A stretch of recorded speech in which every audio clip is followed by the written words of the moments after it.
Board and Dice, польское издательство настольных игр, которое славится своими крутыми евро-игрушками, наконец-то выпустила игру не только, которая не в коричнево-бежевых тонах, но при этом еще и не совсем евро. Это достаточно конфликтная, даже сильно конфликтная игра, которая играется командами.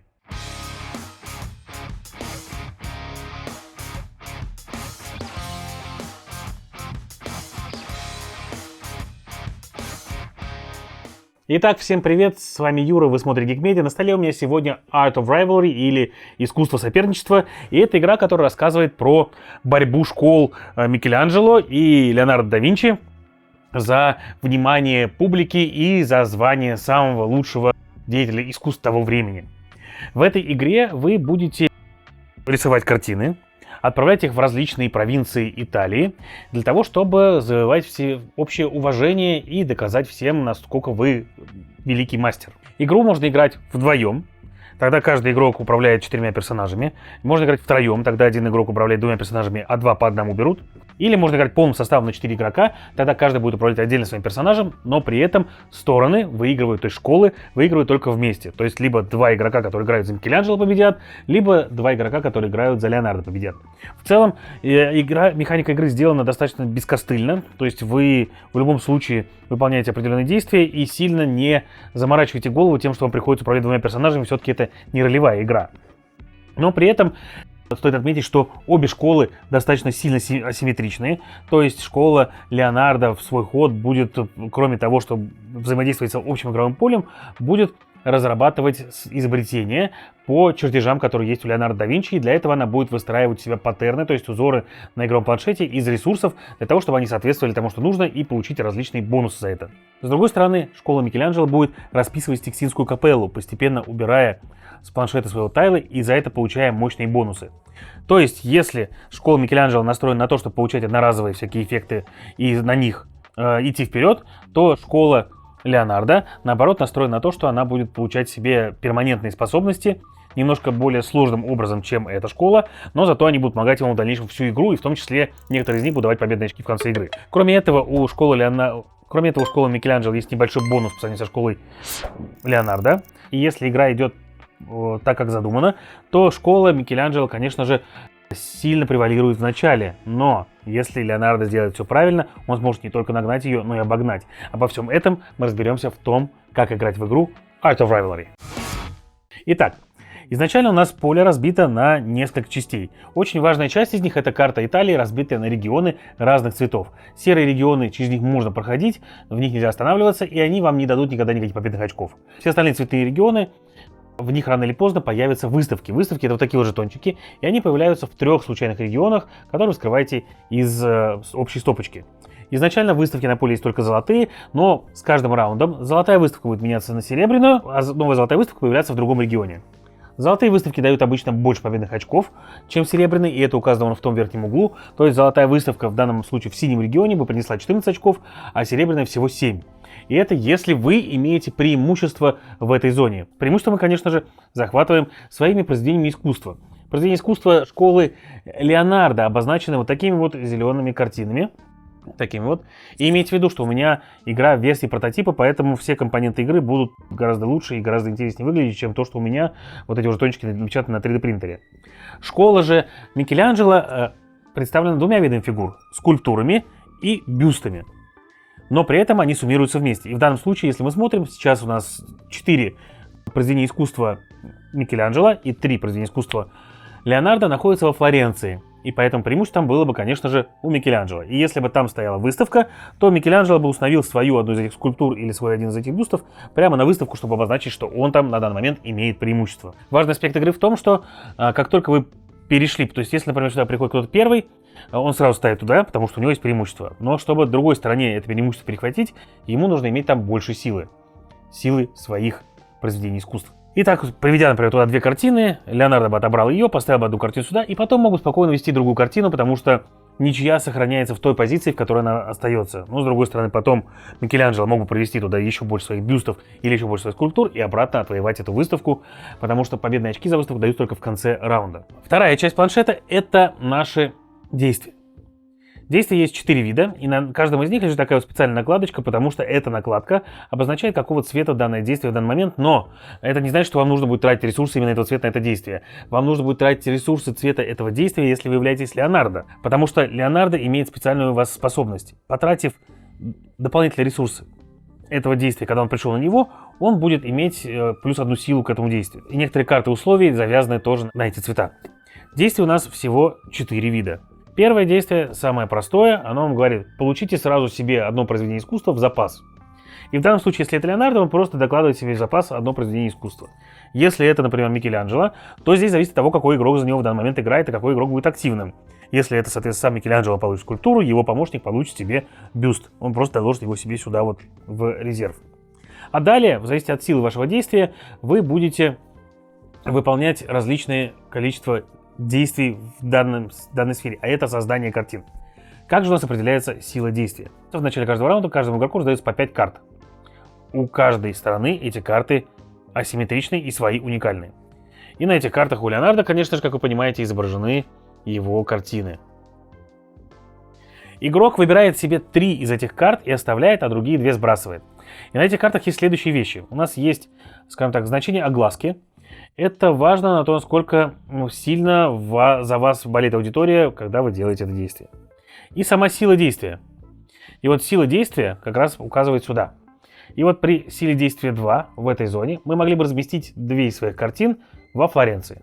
При силе 3 мы могли бы разместить по одной нашей картине в каждой зоне, где мы являемся главным экспонатом на выставке. Ну, а при действиях, соответственно, больше сил мы выставляем просто все больше и больше картин в Флоренцию. При этом на четверочке мы также можем выставить в 3 галереи свои картины, вместо того, чтобы выставлять их в Флоренцию. Иногда это бывает очень важно, потому что из Флоренции разбегаться в разные стороны не очень комфортно и удобно, а вот поставить в других местах может быть очень полезно, тем более нарастив там свое преимущество. Но для этого ваши картины должны быть у вас в запасе. Это действие, напомню, дает еще раз всего лишь одну. То есть вам нужно будет искать методы и способы добыть себе больше картин в запас для того, чтобы выполнять более мощные действия по созданию картин. И это можно делать разными способами. Разными способами это можно делать, потому что у нас на разных картах есть еще дополнительные бонусы. То есть вот этот бонус, например, дает всего лишь 1 ресурс, а вот этот бонус позволяет поставить сразу одну картину в Флоренцию, а вот этот вот бонус позволяет вам поменять карты с 2 планшетиков между собой. И я объясню, для чего это нужно. Вот этот вот бонус, например, дает вам сразу получить 1 очко движения и передвинуться где-то. И движение — это наше второе действие. Чем сильнее сила вашей карты, которую вы отправили на движение, тем больше движения вы можете совершить своими разными картинами. То есть, например, на пятерочке, если у вас сила действия 5 целых, вы набрали ее, то вы сможете совершить своими картинами 8 движений и отправиться типа 1, 2, встать сразу здесь, потому что у вас здесь больше, 3, 4, встать сразу здесь, потому что у вас больше, и отправиться 5, 6, 7 и встать туда вот. Одно действие у вас останется неиспользованным. При этом, соответственно, ваши оппоненты могут сделать то же самое, то есть, когда они свое действие движения сделают сюда, придут сюда 2, ваша картина уйдет отсюда и встанет сюда бюст. Карты, которые вы сыграли на эти действия, остаются в ячейке с вашей стороны игрового поля. При этом важно отметить то, что вы сможете делать эти действия неоднократно, сможете спокойненько выполнять это действие повторно, то есть разыграв сюда еще 1 карту. И сделать это действие еще раз, силы причем не будет суммироваться. Как вы поняли, у каждого игрока будет по 3 карты, и поэтому у каждого игрока в раунд будет 3 действия. В первых раундах, причем очень важно отметить то, что первая карта всегда играется в закрытую и не дает вам дополнительных действий, то есть вы не разыграете то действие, на которое сыграли, но положите ее сюда вот в закрытую, я объясню зачем немножко позже. С этим действием разобрались. Третье действие достаточно простое. Сколько у вас, в зависимости от вашей силы, подвигайте свой жетончик по шкале обучения выше, выше и выше. Из-за этого вы будете получать различные бонусы. Получить ресурсик этого цвета, прокачать свою колоду. Как это работает? У каждого игрока есть дополнительная колода более сильных карт. Стартовые карты отмечены буковкой S, а все остальные карты более мощные, обычно не имеют буковки. Если вы хотите прокачать свою колоду и получили на это возможность, вы берете 1 карту отсюда и можете заменить ей либо любую карту на игровом поле, либо заменить ей карту у себя в руке. И в частности, например, я вижу, что здесь вот, например, дается сила 2, а вот здесь у меня сила 0, огласки. Я поэтому эту карту заменю на эту. У меня будет лежать здесь огласка 2. А эта карта, кстати, уходит из игры совсем. Все карты, которые у меня лежат на игровом поле, они ко мне в руку вернутся в конце раунда, и я смогу пользоваться более сильной колодой уже, соответственно, в следующие раунды. А здесь открывается новая. Соответственно, получить фиолетовый ресурс, так далее, так далее, так далее, но в какой-то момент мы сможем прокачивать так называемый свой планшет. И свой планшет мы прокачиваем разными методами, потому что у нас разные планшеты. Микеланджело, например, выбирает один такой жетончик и кладет его либо здесь где-то, тем самым уменьшает стоимость своих жетончиков на игровом поле. А Леонардо закрывает стоимость жетончиков у себя на своих чертежах. И тем самым делает их себе также дешевле. Но про них мы поговорим позже. Это уже третий раз, когда я говорю, что что-то будет позже. И финальное действие влияния на коллекционеров. У нас здесь есть такая ложа коллекционеров, где коллекционеры разных цветов, так сказать, занимаются тем, что говорят, что, вот картины в таких регионах сейчас очень популярны, и там было бы провести выставку, было бы очень классно и так далее. Они влияют на следующее. Чем больше коллекционеров в определенном зоне этой ложи, тем выше будет ценность этой зоны для выставок. То есть, если у нас все останется в таком виде, то зеленая фишка у нас передвинется вот сюда, потому что их 5. Оранжевая фишка встанет вот сюда на 3, а эти станут здесь 2. Что это будет значить? Это будет значить, что если бы у нас находится выставка, в бирюзовой зоне, простите, не в зеленой, что если бы у нас находилась бы выставка фиолетовая, оранжевая, в синей, в синей, стоп. Вот так вот. Что если бы у нас находилась выставка в синей зоне, вон там, у нас ее нету, то золотые галереи приносили бы в ней 14 очков, а серебряные 7. Оранжевая зона, и у нас есть в оранжевой зоне регион, приносит 8 и 4, соответственно, и так далее. То есть, это механизм того, как влиять на ценность мест, которые вы держите. И иногда в игре это может быть очень полезно. Потому что, если вы видите, что ваш оппонент сконцентрировался и очень много влил, например, в галерею в фиолетовой зоне, вы этим действием можете просто снизить стоимость и ценность фиолетовой галереи так, что он не получит почти ничего. То есть представьте себе, что вот у вас есть два варианта. Оппонент влил очень много ресурсов на то, чтобы передвинуть все свои картины там, или скульптуры на игровом поле в зону фиолетовую, где он держит золотую галерею. Может быть, у него даже 2. А у вас есть всего лишь серебряные 2 в зеленых. И вы манипуляциями здесь можете сделать так, что зеленые будут ценными и давать по 7 очков, а фиолетовые будут абсолютно бесценными, и даже золотая галерея в ней будет давать всего 4. И тем самым вы его обыграете даже здесь. Важный момент в том, что когда вы двигаете, то есть вы имеете право за силу этого действия двигать здесь коллекционеров. И когда вы его передвигаете, вы, во-первых, получаете тот ресурс, из которого он ушел, а во-вторых, в другой зоне он ложится. Это значит, что его до конца раунда передвинуть больше будет нельзя. И хорошими манипуляциями здесь вы отлично справитесь с тем, чтобы ценность галерей была под вашим контролем. Это очень интересная механика игры, которая переплетается с контролем территорий, с Area Majority здесь скорее, чем контролем территорий. И вот такого элемента я, наверное, нигде в других играх пока не видел. И вот ваши все 4 действия, которые вы можете делать в ход, это основные действия, которые вы обязаны сделать. Плюс у вас есть действия в вашей мастерской, и они здесь у школ разные. То есть, если здесь вы выполняете действия абсолютно идентичные, разыгрываете карту, которые, кстати, у вас разные, то на планшетах ваших мастерских вы действуете по-разному. Как это работает? У нас есть такой вот планшетик. И вот эта стрелочка будет постепенно крутиться. В данном случае у нас ходит сам Леонардо да Винчи. И, соответственно, все действия выполняет он.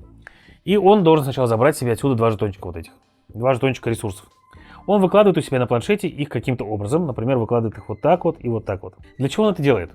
Когда он составит один из вот таких вот узоров у себя на планшете, например, мы взяли вот еще одну зелененькую в каком-то раунде, да, вот здесь вот она лежит. А здесь у нас закрыто. Он убирает все 3 этих штучки.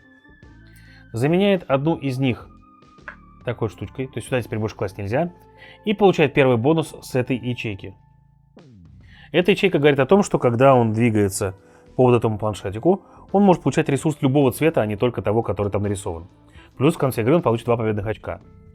И вот таким вот образом он постепенно застраивает и свой планшет, и получает различные бонусы себе на картах для того, чтобы и погрести победные очки, и усиливать свои действия по ходу игры. При этом бонусы там есть разные. Получить плюс к движению каждый раз, когда двигаешься.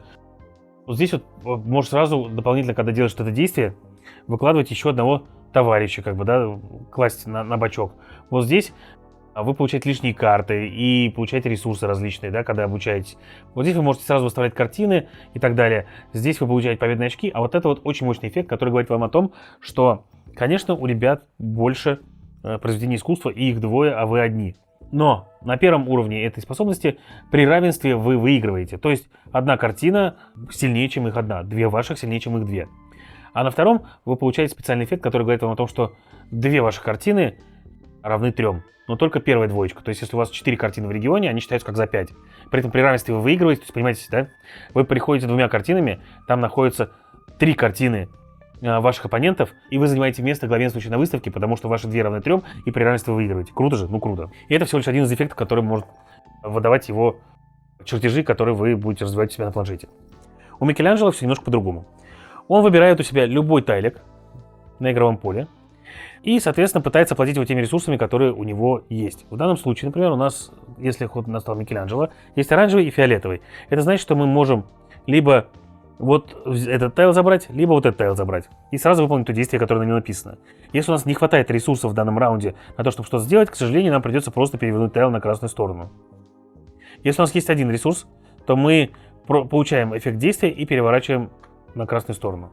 Но важный момент в том, что если у нас есть оба жетона, мы этот жетончик сбрасываем и постепенно раскрываем себе Сикстинскую капеллу. Эти действия очень мощные, очень интересные, и ресурсы к ним надо готовить для того, чтобы у вас было все хорошо. Прокачивая планшет, вы, соответственно, снижаете стоимость целого столбца или целой строки на этом. Эффекты позволяют вам комбинировать много разных элементов. То есть, например, вы выполнили какое-то основное действие, что-то сделали, и вам не хватило шагов, вы возьмете отсюда с 2 дополнительными шагами, например, карточку. Или вам, например, нужно срочно получить статуи или бюсты, вы можете вот этим вот эффектом воспользоваться для того, чтобы получить себе дополнительные и их там выставить. Вы можете сразу там выставлять с помощью них, разыгрывать карты и так далее. Короче, много полезных действий, которые Микеланджело позволит вам сделать моментально, как только вы выполняете это действие. Плюс, соответственно, вы получите победные очки за открытые ячейки в конце игры, что тоже очень немаловажно. Красные жетончики — это не очень хорошо, они у вас часть очков украдут. То есть, если Леонардо получает победные очки за выполнение своих чертежей, то вы получаете победные очки дополнительные за расчистку, соответственно, за иллюстрирование, за роспись Сикстинской капеллы. Но и это еще не все. То есть мы уже поняли, что мы боремся здесь за преимущество там, за преимущество здесь, и есть еще одна борьба наша. Вот эти карты мы сюда выкладываем не просто так в открытую, и не просто так они здесь будут лежать, не только для того, чтобы получать с них бонусы, которые на картах указаны, и получать с них силу для действий, которые нужны. Они также работают следующим образом. У них есть этот показатель огласки, серые свиточки. В конце каждого раунда каждая карта, которая лежит вот здесь, уйдет одному из игроков. И эти карты бывают двух типов. Бывают карты красные, это покровительницы, и они дают вам эффекты, которые приносят вам победные очки в конце игры за что-то. То есть это ваши дополнительные цели на игру. Там есть цели на захват вот этих вот штучек. Там есть цели на различные карты и, соответственно, улучшение карт. Есть цели на определенные регионы, есть цели на прокачку планшета. Короче, на все, что только можно. И есть у нас, соответственно, покровители. Все это знаковые личности, кстати, которые в книжке правил описаны, кто это такой и чем он был знаковый. Покровители же дают вам единоразовые эффекты, которые вы можете сохранить у себя и в какой-то момент потом применить. Например, вот этот вот товарищ позволит вам сразу положить где-то 3 коллекционеров для того, чтобы их никто не смог двинуть. То есть вы пришли в оранжевую зону и хотите закрепить ее, чтобы она была дорогой, сразу положили здесь 3 товарищей, потом еще пару товарищей туда привели, и в принципе фиг вас переспоришь здесь, как бы никто оранжевую зону у вас не отберет. Вот это, например, товарищ сразу дает вам 3 разных ресурса, что очень полезно. А вот это вот дает вам 2 вот таких специальных жетончика. Эти специальные жетончики вы получаете, если вы не взяли карту. То есть игрок один, сторона одна, получает себе карту, вторая сторона получает этот жетон, и это жетончики полезные. На них есть либо один, то есть сверху всегда цвет, который дает 2, и снизу цвет, который, все остальные цвета, которые дают 1. Когда вы разыгрываете карту куда-то, вы можете добавить к ней этот жетон, чтобы увеличить огласку, соответственно, вашу в этом цвете только. То есть, видите, к оранжевому мы играем оранжевое, а если бы мы положили ее сюда, то давало бы всего +1. И потом постараться захватить себе покровителей или покровительниц. Интересно также то, что изначально в первом раунде у вас будет 3 покровителя, 1 покровительница, но с каждым раундом покровители становятся на 1 больше, и в последнем раунде у вас их прям максимум. Игра играется всего 4 раунда. И это отмечается вот этой штучкой на планшете. А еще очень классная штука в игре, то что все ресурсы, кроме тех, которые дают вам покровители типа вот этого, вы получаете не себе, а вы их выкладываете на стол к своему партнеру. То есть, если Микеланджело получил какие-то там 2 ресурса, например, один за розыгрыш карточки, один за то, что еще положил здесь одного товарища, то эти ресурсы отправятся не к нему, а к его коллеге. И Микеланджело для этого нужно продумывать, чтобы его партнер получил те ресурсы, которые позволят ему снять важный жетончик с игрового поля и не перевернув его на красную сторону, а именно снять. А Микеланджело нужно делать так, чтобы его партнер либо добивал тот чертеж, который Леонардо сам еще не добил, либо, соответственно, чтобы начал новый, который потом добьет сам Леонардо. Игра играется достаточно быстро, за 1,5 часа можно спокойненько отыграть партию, при этом в ней очень много вещей, где вам нужно конкурировать с вашими оппонентами. Как вы поняли, на основном игровом поле, когда раунд закончится, у нас появится уже больше галерей, у вас уже будет больше выставлено на стол всяких произведений искусства, но при этом здесь вы балансируете игру тем, что если игроки в этом раунде какие-то захватили произведением искусства выставку, то они это произведение искусства свое отправят себе обратно в запас в конце раунда. Оно там освободится, и мы, соответственно, поставим уже вот этого товарища, потому что при равенстве, например, он впереди, и у него придется его отжимать. И, соответственно, если какой-то из игроков, то есть какая-то из сторон ударилась очень сильно в производство, в создание произведения искусства и выставил много на стол, то много на столе у них всегда не будет, потому что некоторые из них будут уходить. Второй элемент — это борьба вот здесь. Она, кроме того, что дает вам действия, вы, соответственно, боретесь за карты, которые дадут вам классные эффекты, которые помогут одержать верх в игре. Но при этом вам нужно понимать, что вы, когда карточку разыгрываете, вы смотрите сразу на несколько вещей. Во-первых, что она вам даст? Возможно, какие-то ресурсы, или, возможно, какие-то дополнительные действия, или какой дополнительный эффект. Даст ли она вам возможность совершить действие с той силой, которую вы хотите? И, конечно же, сколько при этом будет огласки, чтобы потом забрать карточку. Вот эта вот многофункциональность карт в игре достаточно неплохо осуществлена и работает круто. При этом, опять же, здесь также есть бонус отстающим. Если вы забрали себе карту, то ваши противники получат себе жетон огласки, который смогут применить в следующем ходу для того, чтобы отжать у вас побольше карт. И третий элемент — это, конечно, сами эти карты, на которых вы будете стараться получить победные очки. Когда красная карта с девушкой захватывается, вы понимаете, что вашему оппоненту нужно ее выполнять и получать как можно больше очков с нее. И тогда вы начинаете делать все, чтобы он еще при этом постарался на ней много очков не нагрести. Если ваш оппонент, например, взял вот эту карту, вы понимаете, что вам нужно обратить внимание на борьбу за карты в целом, потому что за каждую синюю карту в конце игры он получит 2 очка, а за каждую красную 1 очко. Если ваш оппонент взял, например, карту с очками за определенные зоны, то если увидеть, что выставка оказалась золотая в нужного цвета зоне, наверное, стоит уделить больше внимания тому, чтобы отжать ее, чтобы он, кроме того, что и так за нее не получил очки, да еще и в конце игры за нее не захватил очки. Потому что эти жетончики забирают себе те, кто золотые выставки выиграли. В итоге в игре очень много конфликта, но не прямого. То есть вы здесь нигде прямо не делаете оппоненту больно, у вас нет карт, которые говорят тебе: потеряй ресурсы, убей своих людей, убери свои картины и так далее. Нет.